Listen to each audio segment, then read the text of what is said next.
smaller setting. Okay. Or, excuse me, in a larger setting, so that I'm showing them my thought process.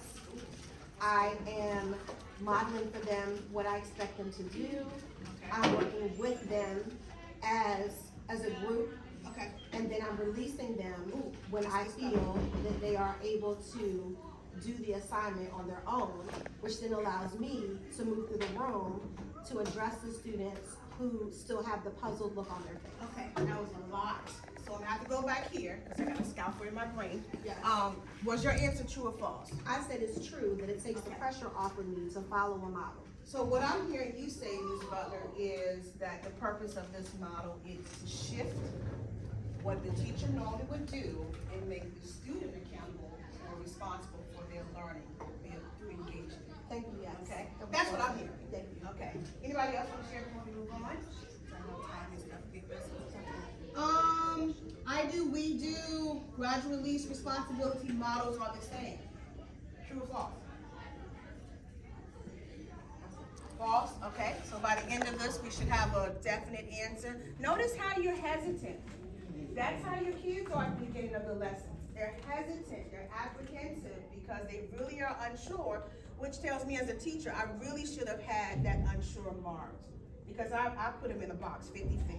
So that kid that really doesn't understand, they're not even comfortable to share they don't understand, because I didn't give them an opportunity to have an answer. So we have to give our kids the opportunity to share what they know and what they don't know without dismissing their feelings or making them feel less than. Does that make sense? Okay, so that was my reflection.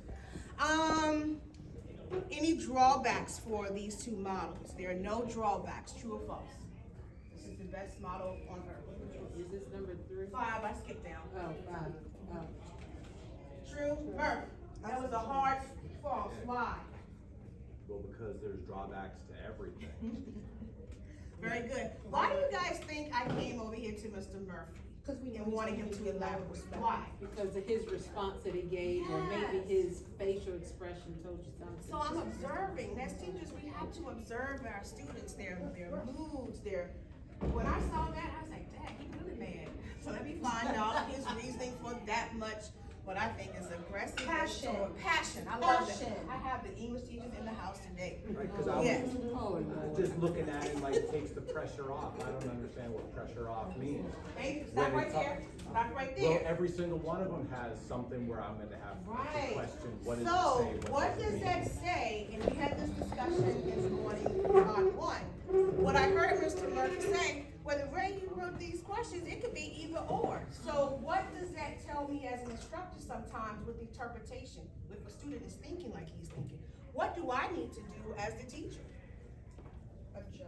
Adjust, what else? Just state, restate. State, Like when you restate, said scaffold, say Scaffold, I'm like looking here, for then the say C it word. over here, then down here. clarify. I need to clarify. I need to be very specific, okay? Yes. be very explicit. Explicit is a good one. I need to be explicit, and then you're gonna find out though, once we finish, clarity will be given for that. So good observation, Mr. Murphy. All right, so let's move on.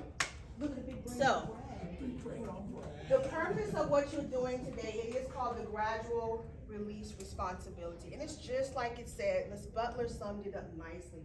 We want to get our students to the point where they become the teachers and we become facilitators, okay? I know a lot of us are used to getting in front of the class and just giving the direct instructions. We are good with the I do, okay? Some of us, more than others, we're even better with the modeling, the we do. Sometimes we might need to give them a little more time with the modeling. And then some of us go from the I do just straight to you do, okay? So today what we want to do is we want to bring clarity and see how we can take what we're talking about today and apply it to your content area. Which brings me back to this one real quick. Teachers can implement these models only in all grades and content areas, true or false? True, okay, all right. So what I need for you to do is, everybody come up. This is a big class. So We'll move the table over. she's gonna move the table over. So, what I'm gonna do, let me tell you what I've done as